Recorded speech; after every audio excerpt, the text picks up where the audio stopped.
Lend me your ear. I got something you need to hear.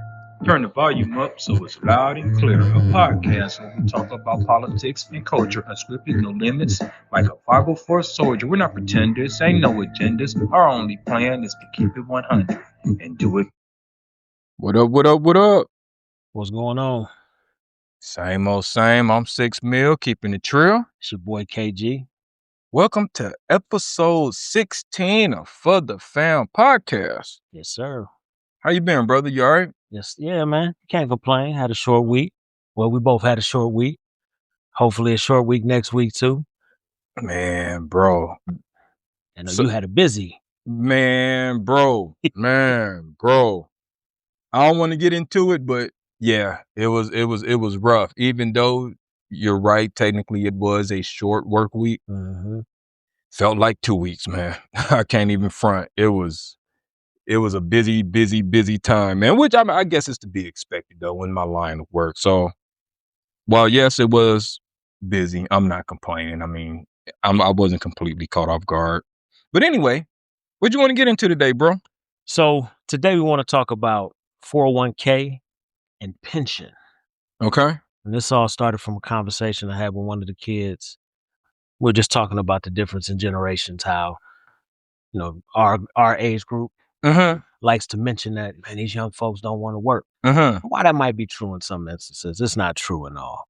But that conversation shifted to, you know, pensions and 401ks. And I mentioned to him, similar to what you just said, that there's very few jobs that still offer pension. Correct. I know my father's job offered a pension, so he's cool.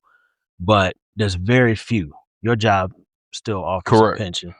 Mine doesn't, for damn sure. So, but, you know, it's just we wanted to kind of dive into that and then some of the connections to the state of Indiana as it pertains to 401k and pension plans. All right, cool. Well, let's get into some historical aspects of pensions and 401ks and all of that type of stuff, just so we can be factual. I mean, we like to be factual. We're not going to bore you guys with statistics and all of that kind of stuff, but, you know, we do like to give some information just so you guys understand that we do research these topics and we do know what we're talking about, basically.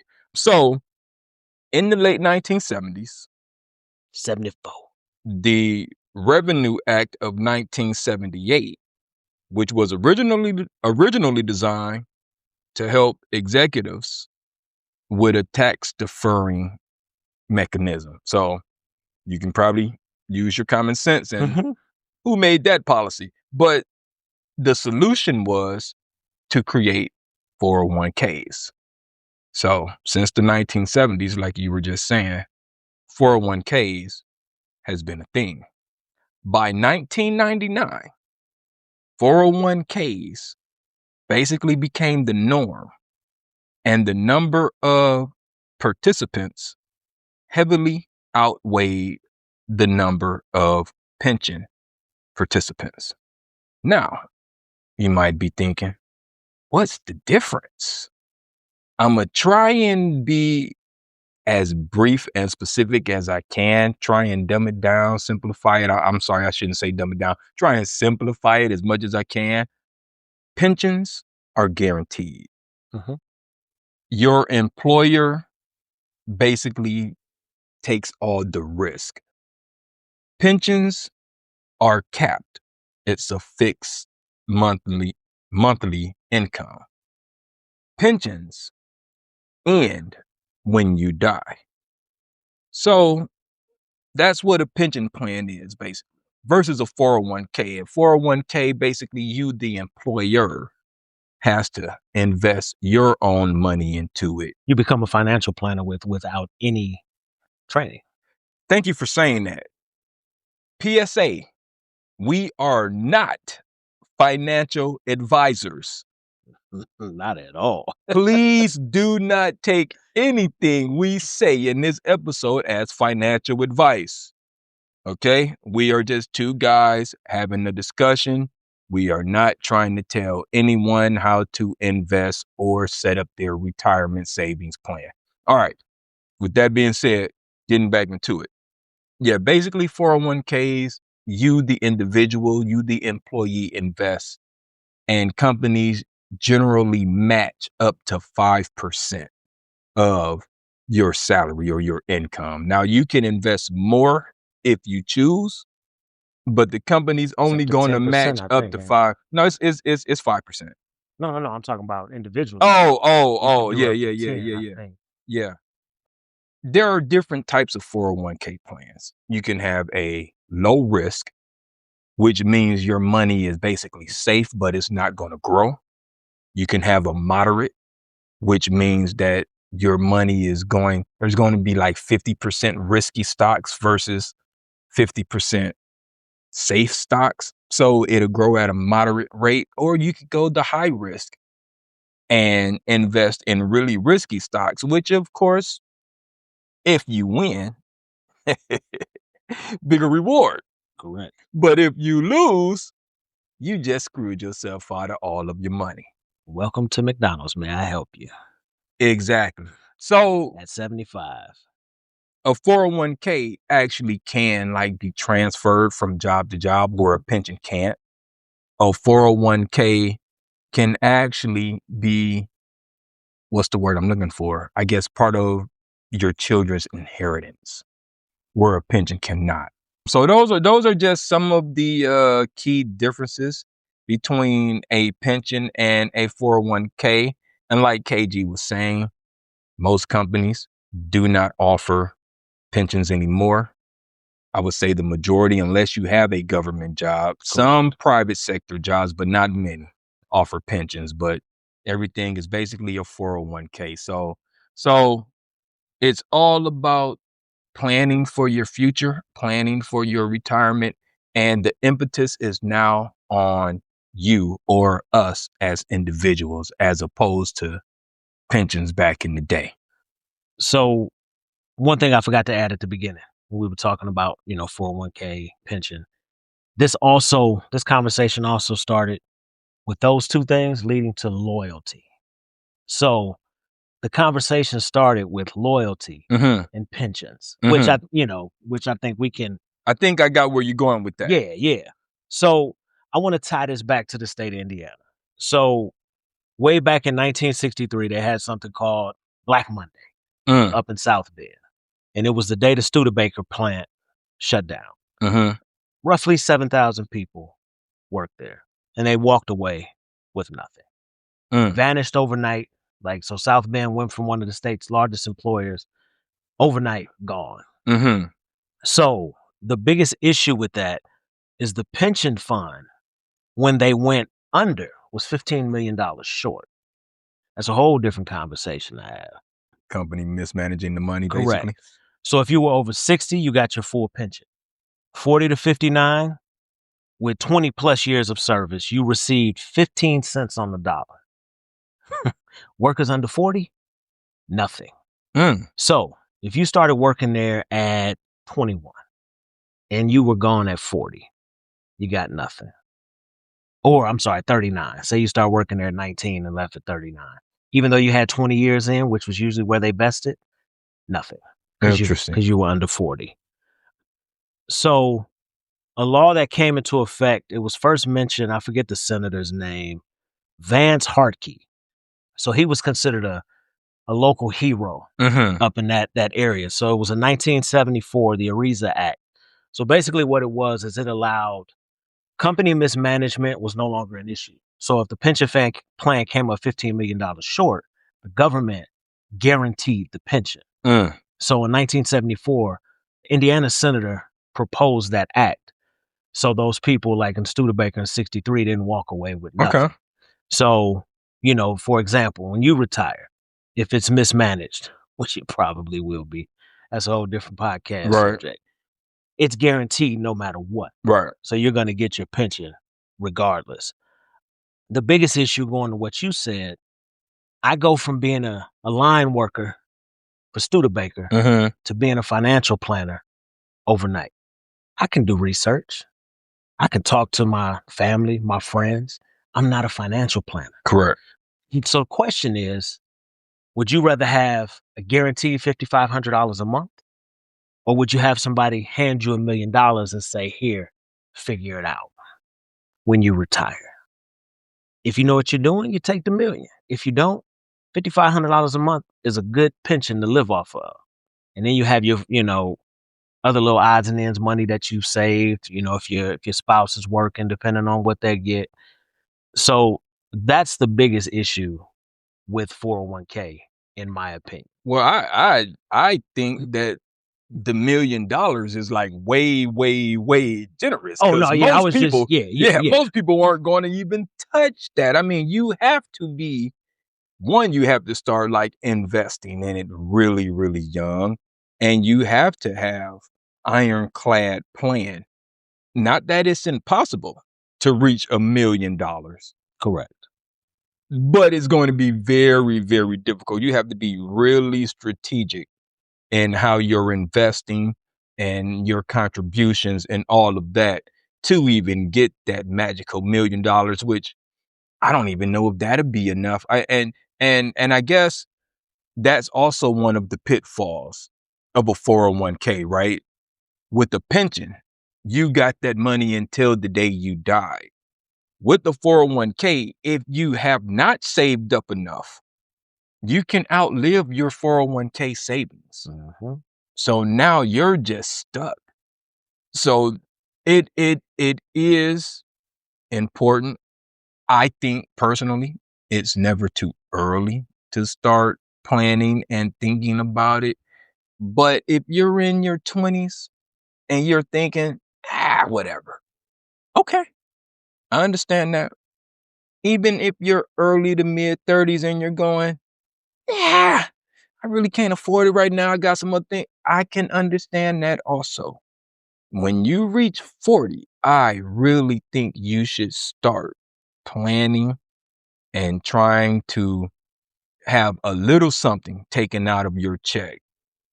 So when you do reach retirement age, you got something. The earlier you start, the better. And then as your salary increases, you can get more and more taken out. But don't think that this is an issue that you can just push off until one day you wake up and you're 50, you're 55, and you're going, oh, wow, now I got to start saving for my retirement.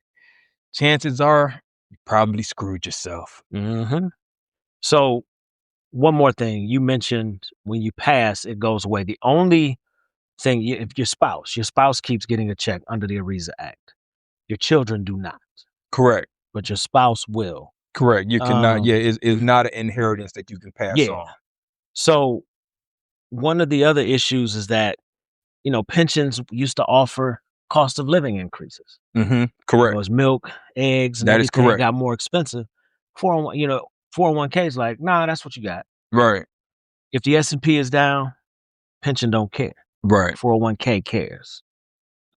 If you would have retired in 08, was it 08? Yeah. 08, you would have seen a 30% decrease after the housing market. A 30% decrease in your 401k. On your 401k. Crazy. If you would have retired. I still don't understand how it works as far as like when you're eligible to pull out all of your money and avoid, because I know if you pull it out too soon, there's like a huge tax penalty. I still don't understand like how or when is it, now that all of this is mine without the large penalty tax. So against my better judgment, I've borrowed from my phone. Okay. Before. I mean, yeah, it was taxed, but it wasn't. I think the propaganda of it all is that it tries to stop you from touching it at all because it makes it sound like if you pull out $5,000, you're gonna get taxed $4,000. Oh, that's just not the case. It's a fixed amount that they tax you, and then you have to obviously claim it on your taxes. And you may see a little difference. If you owe the government $200, now you owe them $350. I think extra $150 in tax. Of course, I'm just throwing numbers out there. I guess $150 in taxes is worth it for whatever you had to pull that money out. Sure. All right, I get it. So this is also something that I wanted to touch on. I think is somewhat important. Everyone knows that the way our economy is run is capitalism. So I just wanted to touch really quick on a capitalist model versus a socialist model. Mm-hmm. So what we're talking about as far as 401ks, that's the capitalist model where you have to invest and you depend on the market for your retirement savings, as opposed to a socialist, right?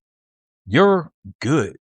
The government got you. Now, of course, it depends on the younger people, sort of like Social Security. It depends on the younger generations continuing to work and feed into it, but you're good. All all of your costs after you retire, everything that you work for, you don't even have to worry about it. The government's going to take care of you. And Social Security America is sort of like both, right? So people say, Oh no, it is. It's just that people I'm are too against stupid to I'm understand it. against socialism. Well, you not really, because we've already adapted some socialist principles. And really quick, at the end of the day, if I worked for a company for 35 years, blood, sweat, and tears, took my vacations, normally didn't call out a lot, so on and so forth. The mismanagement of a few at the top now affects me for the rest of my life. Yes, somebody should step in and make sure that the working man or woman is okay. Correct. Like, in my opinion, it's just, as a government, why would you want your people to be out there? They don't work 35 years, and this is how you repay them. Bootstraps. Oh yeah, you got bootstraps. Got to pull yourself up, and hey, it's your fault. You should have had a plan just in case the company went under. That's exactly what they would tell you too, that you've mismanaged your time and your funds. You should have been saving. You should have been saving. And I guess the other thing we should say, you as an individual, you're not like picking the stocks to invest in.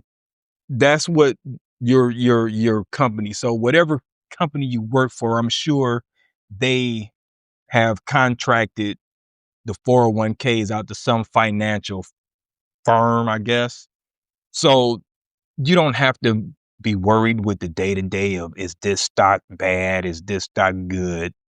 They do all of that for you, but also at a price.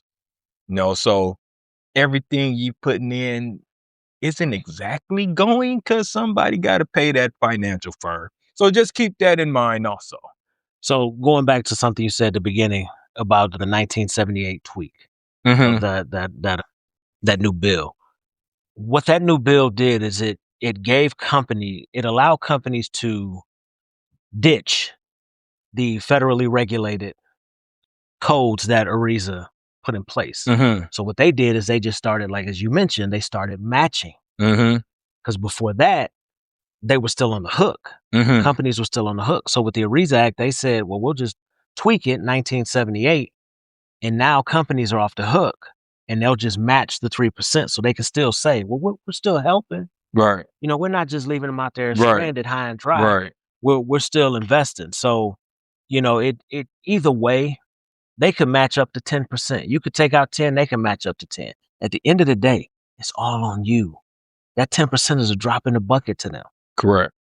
So if you got, say, $100 coming out, what's 10% to them? Right. Especially if they only have like 300 or 400 employees or whatnot. So yeah, it's kind of weird the way it all works, and really confusing. And I think it's confusing on purpose. Yeah, by design, So we're saying all of that to say this: 401ks are important. If you have not started, please start. It's never too early to start, okay? Because what's going to happen is, when you reach the retirement age, you'll realize that you can't afford to retire, which is a really sad thing to recognize. And what do you do to supplement your income? You go get a job, and now you're working until you die. That's the harsh reality. So obviously you know this, but most people listening don't. I worked 2 jobs from age 20 to about 34. Yeah. I worked 14 years with 2 jobs. Which I've always told you to stop, but Which I listened. Yeah. But it's I mean, it helped obviously, during the time, especially when my day job, Mm-hmm. with my insurance, feeding a family, taking care of a family of 6.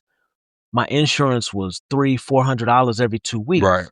But then I got that part-time job with one of the largest companies in the world working part-time, and my health insurance for 6 people was like $20 a week. Mm.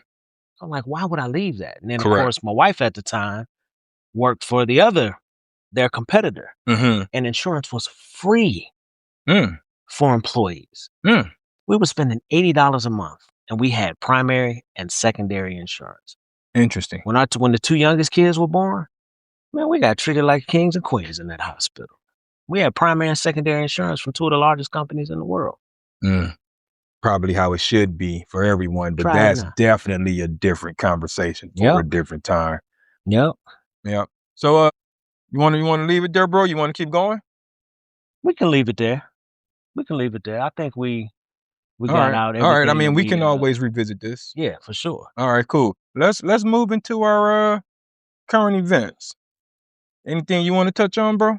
Man, so a story I saw just this morning. There's a guy that came over from South Africa. I'm not even gonna try. Well, I guess I can pronounce his last name. Benjamin Schoenwinkel. So he's a white South African? Yes. Okay. White South African. So he came over not on the nonsense that the president was talking about, since white South Africans were being persecuted and Correct. land was being taken. Correct. He came over here on a work visa and then said to hell with the work visa and decided that he was going to stay in the United States. Which is what a lot of them do. Right. So he was arrested Mm-hmm. by ICE. He hired an attorney. The attorney thought he was black. Just because they were from South Africa? Just because he was from South Africa. Okay. So the attorney said, well, I thought he was black because, with him being white, what other reason would he be in jail? Yeah, your face is how I read it 3 times. I was like, maybe I'm not understanding this. Maybe there's a punctuation mark. He should be somewhere. disbarred. So he thought that he could come to the United States and just stay here. Mm-hmm. And I guess he's been in detention now for maybe a month, maybe a little bit longer, but it's long overdue. His visa is long overdue. And he's in jail, and he's a white South African that just cannot understand why the rules in this country don't apply to him. He can just circumvent them because the president said if you're a white South African. Right. I mean, that's not what the president said, but he took it as, well, I'm a South African. Yeah. I'm just going to go to the United States. And they arrested his dumb ass. It is crazy because a lot of immigration violations are exactly what you described. People who come here legally. Yeah. On work visas, and they stay past the expiration date and they just never leave. Yep. Yeah, it's not as much sneaking into the country. We're under invasion. Is not as much of that as they try and make it seem. A lot of it is people who come here legally and just overstay their work visas and never leave. I think his shock, like speaking through his attorney, was that he was shocked that an undocumented South African is basically just as deportable as an undocumented person from any other nation. Right. So he thought, yeah, I'm white. Yeah, good. Good luck on that, brother. Yeah, good. You got exactly, or you're getting exactly what you deserve. And in a couple of weeks, you'll be right back on the soil that you left. Hopefully you didn't sell your house. Correct. All right, that's my current event. All right, cool. I want to talk about these Christmas Day strikes in Nigeria. And I don't want to talk about, I don't want to focus on whether you agree or disagree with the religious prosecution and all of that, even though when did we start fighting religious wars? We're supposed to have a separation of church and state so we don't get caught up in religious wars. But again, I don't even want to talk about that. That's a different conversation for a different time. Whether you agree or disagree, not really germane to the point that I want to make. The point I want to make is this. If you're going after a specific extremist group, why are you dropping missiles? Everyone is getting caught up in the collateral damage. How many innocent lives are being impacted negatively? Again, I'm not even talking about whether you want to go fight for Christians or not. If that's what you want to do, that's what you want to do. Go do it. Can you not send a black ops group? Can you not send some type of special ops to go after this specific extremist group instead of dropping bombs? You're basically using a chainsaw to solve a problem when you need a scalpel. And this is the same issue that I have with Gaza. If you're going after one extremist group, why are you dropping bombs on an entire nation? Everyone is not Hamas. Everyone is not Boko Haram. Stop it. You're just committing murder. You're committing murder under the guise of religious retribution or self-defense. Throw whatever label you want. To me, it doesn't matter. You're still committing murder because you're killing innocent people. We really need to stop with this just drop a bomb. Drop a bomb. It's like if I got beef with you, KG, I'm dropping a bomb on your whole neighborhood. He over here somewhere. Exactly. It doesn't make sense. Because somebody in the room is saying, yeah, just drop it right there. He's in that area. Exactly. No idea. You have no idea who you're hitting.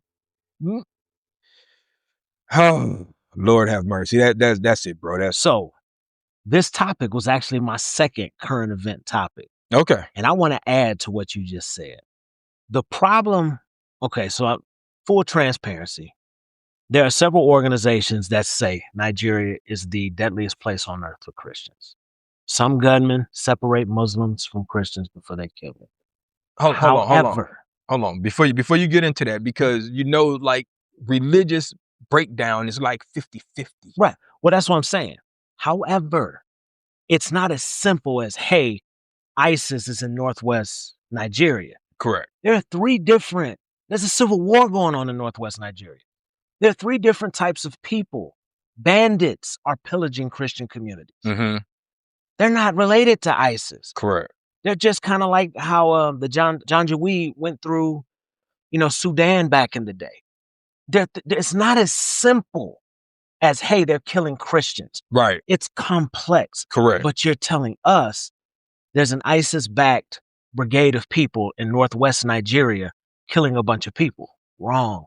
There's 3 different types of bandits. One of them might be related with ISIS, but you're generalizing all the nonsense going on in northwest Nigeria Correct. as ISIS, because that word will give you political cover, basically. Oh, ISIS. Oh no, we don't want ISIS. Hell, Correct. You and I both. We watched what ISIS did over there. We don't want to see it happening either. But just putting it under one huge blanket. Correct. That it's ISIS. That's the issue. And then you have communities over there. I saw on BBC News them doing a interview with someone there, that one of the towns that were bombed. Mm-hmm. And dude was like, this is the quietest place I've ever lived. Right.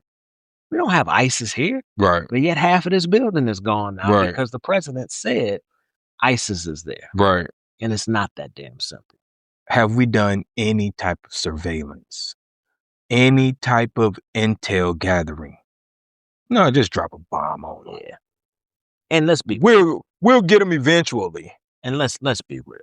He don't give a damn about black Christians in Africa.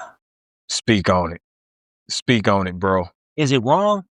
Yes. Should anybody be killed because of what they believe in? No. Right. Absolutely. Right. But you're telling me that all of a sudden he give a damn about black Christians in Nigeria? Man, get the hell out of here. Well, how do you know the over 100 people now that you've killed in the ocean? How do you know that they're not Christians? You sure as hell won't ask them because you're just killing them. So no, you're right. You don't give a damn about Christians. You don't care anything about their plight. I don't know if it's a distraction from all of the Epstein stuff. I mean, there is uranium in that area. That part right there, to me, is all about the resources. Even with Venezuela, you keep saying you're trying to remove Maduro. Really, it's about the resources. You want the oil. You don't care how bad that dude is. You just want his resources. If you wanted to remove him, you'd remove him. Right. Very quickly. Simple as that. Simple as that. Oh man, I get so angry It's and frustrating. and yeah, for sure. Because and I know this may be a hot take, right? But when I think about Hiroshima, now all of these years later, everyone's like, we should not have dropped those bombs in Hiroshima. Well, there were a bunch of people saying it as it was happening. What are y'all doing? What are we about to do? That doesn't change or save any of the lives of the innocent people who got caught up in that. Nope. 10 years from now, 20 years from now, I don't want to hear we shouldn't have dropped bombs in Nigeria. You know what I'm saying? Just like, can we take that into account before we act so recklessly? It's just mind-boggling, man. It really is. But that's my current event. I'm sorry, y'all. We're gonna have to pick this up because I feel like it's getting heavy and dark. We're gonna have to lighten up this load. So let's move into our work. So check this out. Because I had an extra day off. And I know from our previous conversations that you're probably going to push back on what I'm about to say. But I'm going to say it. I'm going to stand up on it. Okay. So because I had the extra day off this week, one day I watched Black Panther. Okay. The next day, I'll watch Wakanda Forever. Don't you say it. Definitely about to say it. Don't say and it. I 100% mean it. Wakanda Forever is the better movie. It is, bro. I'm sorry you feel that way. Wakanda Forever is better than Black Panther. It tells a better story. It's more cohesive. I know you feel like Matisha Wright didn't hit all of her emotional cues. After a rewatch, I felt like she nailed it. Now listen, full disclosure. Would I have rather seen Chadwick in this movie? Yes. I think the fight between her and Namor at the end, if that would have been T'Challa, that would have been an epic fight. It was too short. True. I'll give you that. The action would have been better with T'Challa. I concede that point. But from a storytelling standpoint, Wakanda Forever is the better movie. It really is, bro. It's much more cohesive. The story flows. You can take all of the superhero lore out of it. And this story still works. That's how I feel about Wakanda Forever. So I never doubted it told a good story. Because it was. It, explaining Namor's origins. Well, the origins in the movie, not his real origins. But I just felt there was a lot of emotion. It was. In that movie where it sometimes overshadowed the story. Because everybody was still so heartbroken. Correct. At that time. But I also think that's why it didn't get the critical acclaim, because everyone was so emotional about Chadwick passing that they really didn't give the movie a chance. So I feel about movies like that, well, unless it's supposed to be emotional. Because that movie, to me, that first 9 minutes of that movie, I'm sitting there like, yo, why do I feel like somebody in my family just died? This is too much for me. I feel like that the way you feel about musicals. Okay, cool. Well, no, you don't. No, you don't. No, you do not. Because you know I hate musicals, and I don't think you hate this movie. But no, I think it was supposed to be emotional, though. Yeah. And not just from Chadwick dying, but there's a scene in the movie where she's like, I just lost my father, my brother, and my mother. Which I didn't like that. In a short, no, I understand. But in a short period of time, she's lost her whole family. So when she's like, I want to watch the world burn, I felt it. The rest of the movie made so much more sense when you look at it from that. This is just an angry young girl, which is why she saw Killmonger in the ancestral plane, because he was angry. He just wanted revenge. She just wanted revenge. What did old boy want? Namor? Revenge. The whole movie is about how revenge can drive you to do crazy things. It for the Shakespeare people and Hamlet, right? He was so driven by revenge. Oh yeah. That you know, I'm not comparing this to Hamlet in that way, but I'm saying just the whole, you have to recognize at some point that if revenge is your motivation, once you get that revenge, you're still going to be left empty. So now you're just going to do more harm. And that's what she had to reconcile at the end. I stand by it, man. I stand by it. Wakanda Forever is the better movie. I will say this. Storytelling wise, I agree 1,000%. It is. Like as you were talking about it, I'm sitting there thinking, you know, when she was underwater, she did this and did that. I'm like, yeah, that makes sense because it was a lot of explaining, a lot of things going on. So, Talokan or Atlantis. I mean, they just couldn't call it Atlantis because of DC. It was basically Wakanda underwater. Yeah. I mean, like, it was a mirror of Wakanda. It was just underwater. So which is why he tried to appeal to her, like, hey, no, we should be together on this. You know, if they come for you, they coming for me. Let's just team up and let's go kill everybody. Which, by the way, shout out to my cousin for being a stunt double for hey, that was tight. For Sherry underwater. So shout out to her. That was tight. Yeah. So yeah, it was just I'm just like, again, the action in Black Panther is much better. I feel and I mean, like, shout out to Ryan Coogler because he had to change his whole thing because no one expected Chadwick to die. But yeah, man, I feel like him passing impacted the movie negatively, not just because he wasn't in it, but because everyone was just so in shock that he passed that it kind of, and it still almost did $1 billion. But I feel like it should. It ain't far from it. Yeah, I feel like it should have done $1 billion. I really feel like it was just a better movie. I really, really do. That's it. That's my rock, bro. So mine actually came about. I had to change mine. Okay. My rock came about 20 minutes before I left the house to head this way. So I saw a YouTube video pop up from WTHR here in Indianapolis, or RTV, one of the two.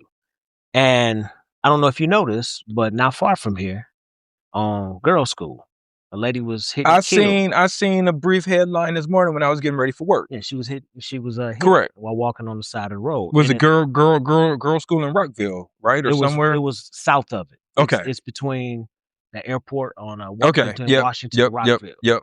Where there's nowhere to walk. Yep. So that's where I want to start. I've always called this city the city with no sidewalks. And although there's plenty of sidewalks, but they're in communities. Where we grew up, we could literally walk out the house and walk on sidewalks for miles. You can't do that here. Nobody's done anything to change, especially out here on the west side. Nobody's done anything to change anything. You're talking about on major avenues and whatnot. Yeah. Okay. So like back home, we could walk down Calumet Avenue and be on the sidewalk. And be on, on both sides. Yeah. There were crosswalks. Right. Right. We didn't have to worry. We can press a button and wait for the Correct. walking sign. Correct. There's none of that here. And I feel like we've been here 20 plus years. There have been some changes, and I can point to those changes. There's one right by where I live. There's now a walking trail right there on the road. I could leave out of where I live and walk for miles now on that side of town. But if I go a little bit further toward the high school, you can't walk anywhere. If you're not walking on the track at the high school, there's literally in Franklin Township, there's nowhere to walk unless you're in a community or on the track at the high school.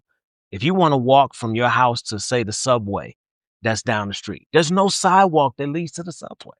Let me. I'm not gonna play devil's advocate, so that's not the right word. Let me just propose this question. Do you think it has something to do with most of these kids take the bus to school as opposed to us walking to school? So there was an initiative to put more sidewalks in, or?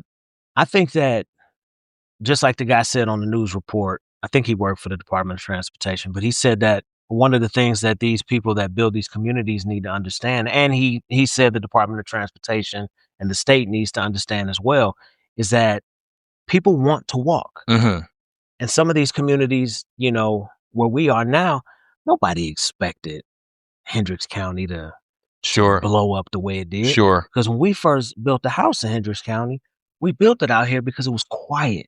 There wasn't a lot of traffic. Now, as you know, oh my God. Like, what is that? 4 lanes on each side right there by Target. And it's still that's right. It's still backed up. When I moved out here, there was 4 lanes total and barely any traffic.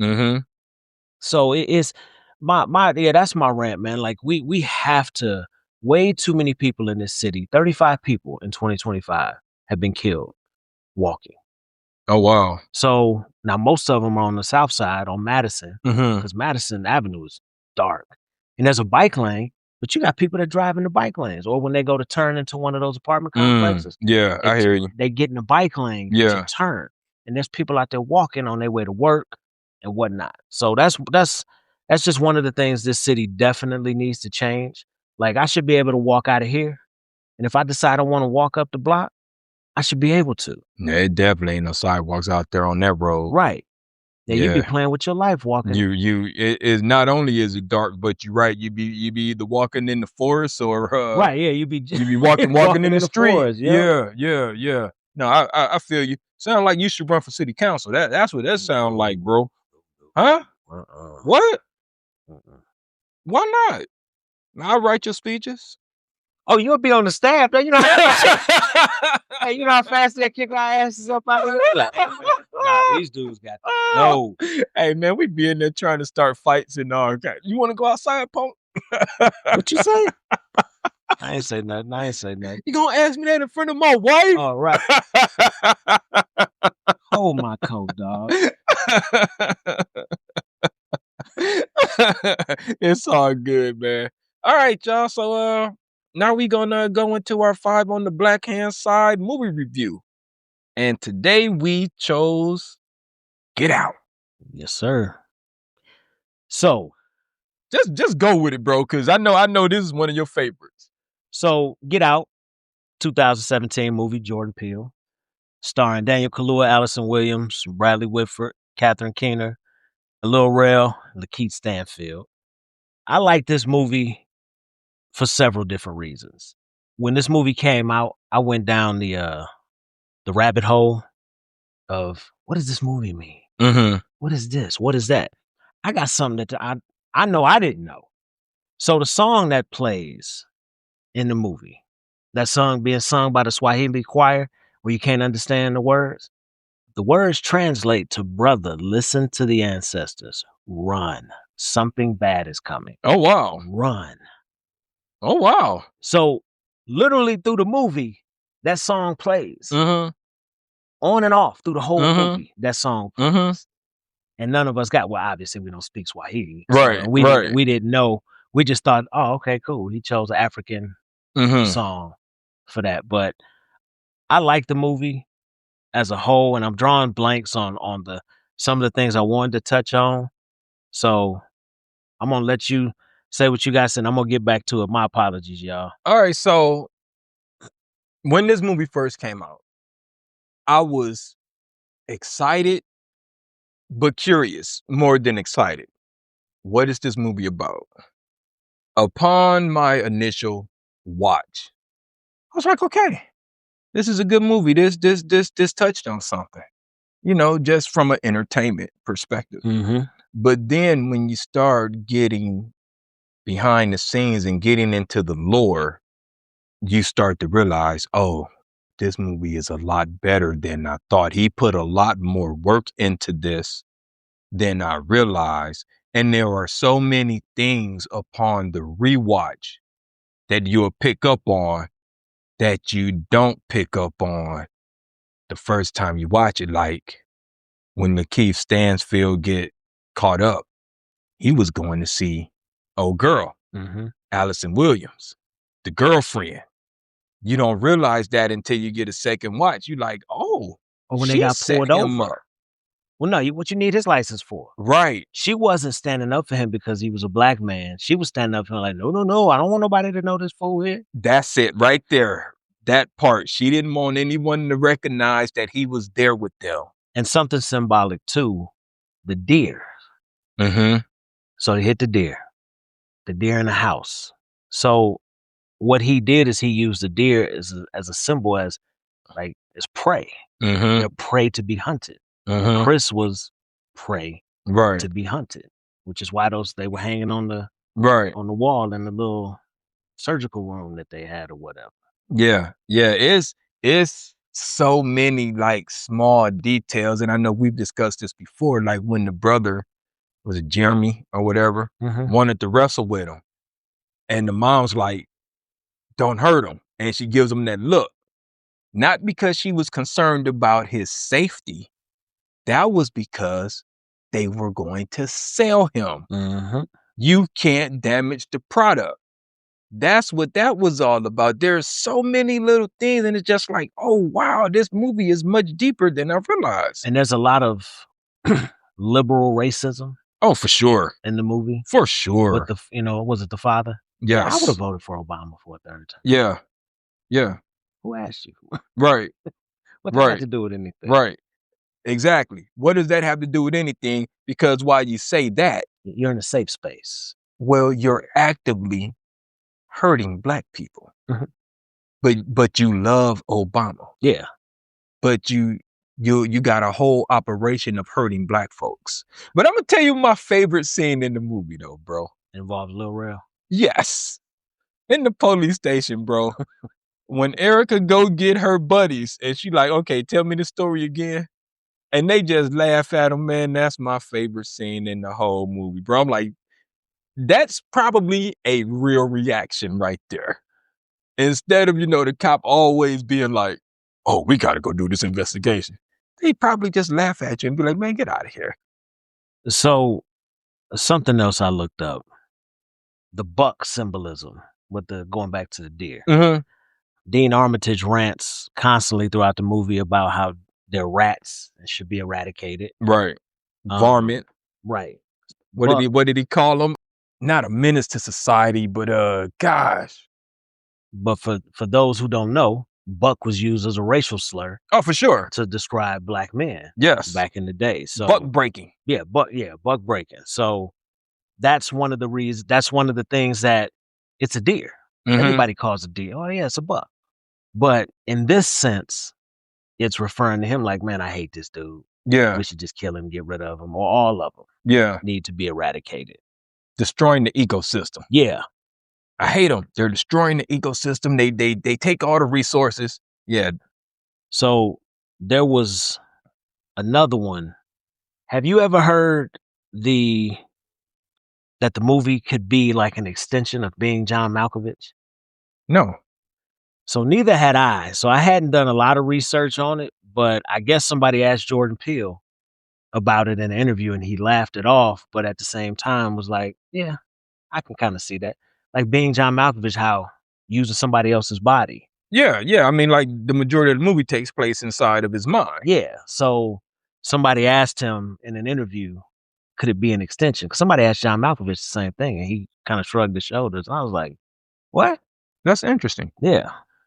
That's interesting. They flat out asked him. They was like, is that a sequel? And he started laughing.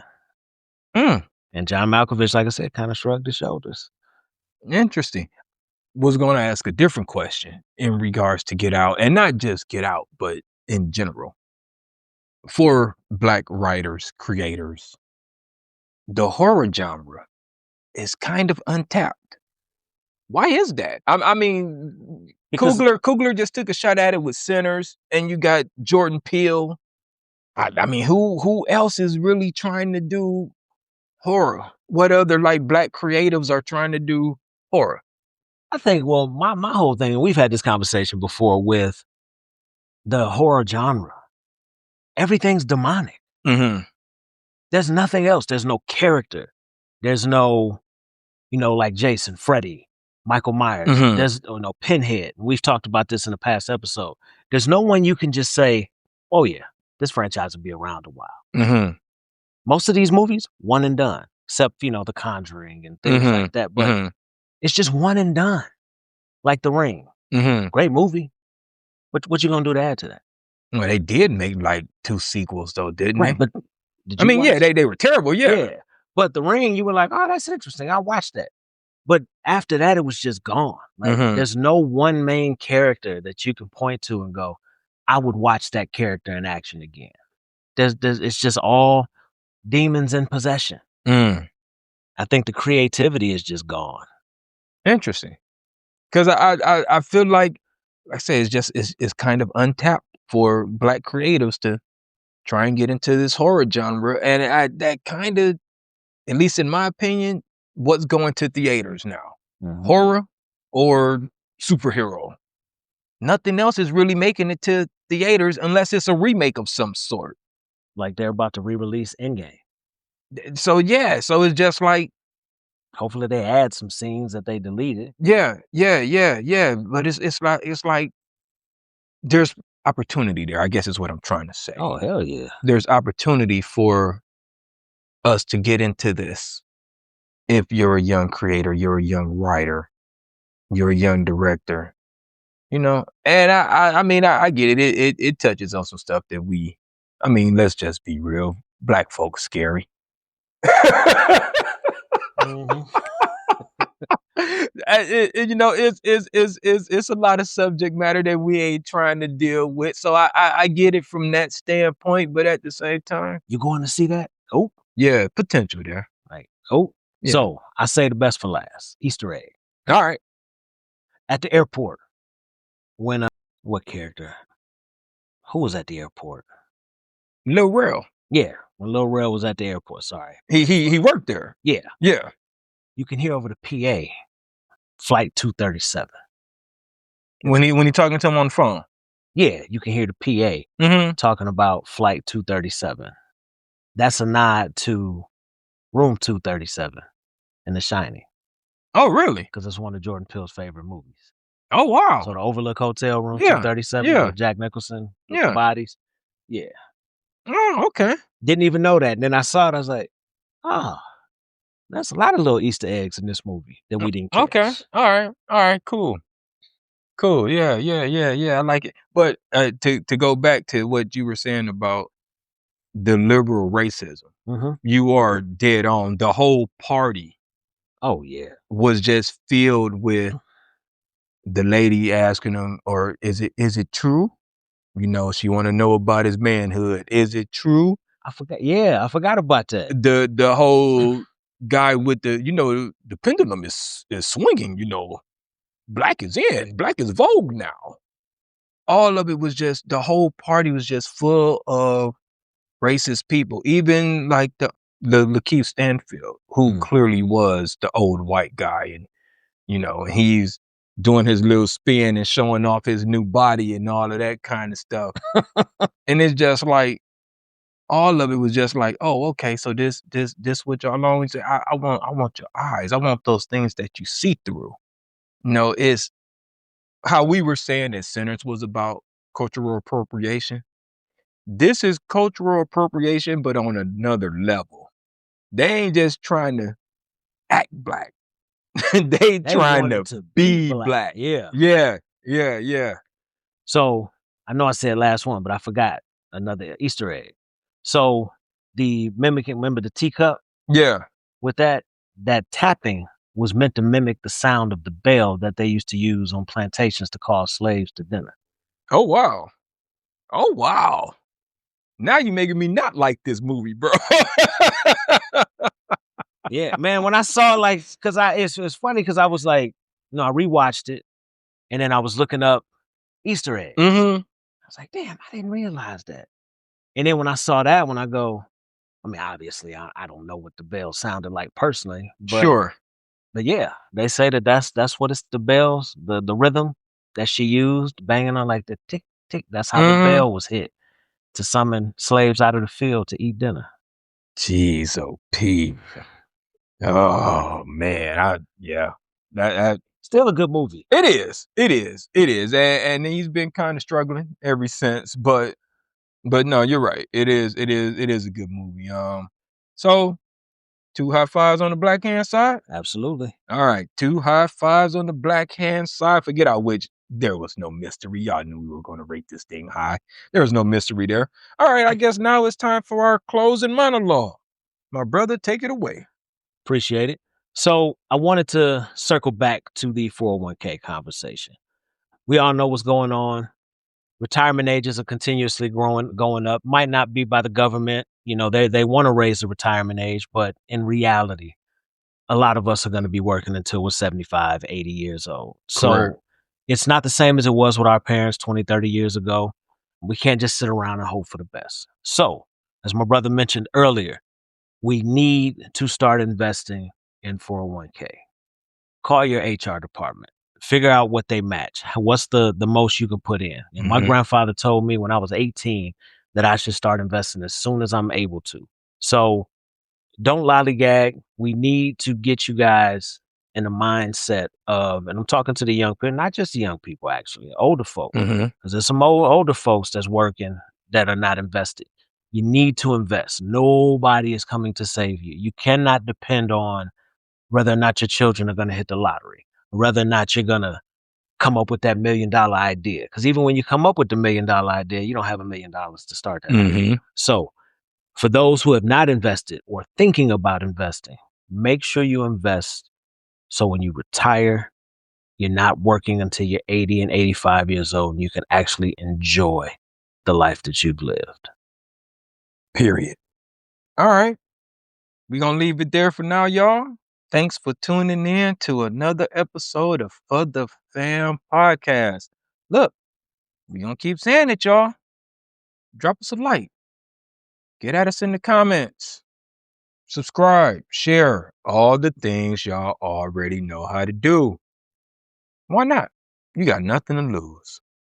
Absolutely. You do it for other podcasts. Do it for this one. Do it for this one. Damn. We are everywhere where you get your usual podcast. We're on every major podcasting platform. That includes YouTube, audio only. All right. So you have no excuse. We there. Wherever you looking, we there. All right.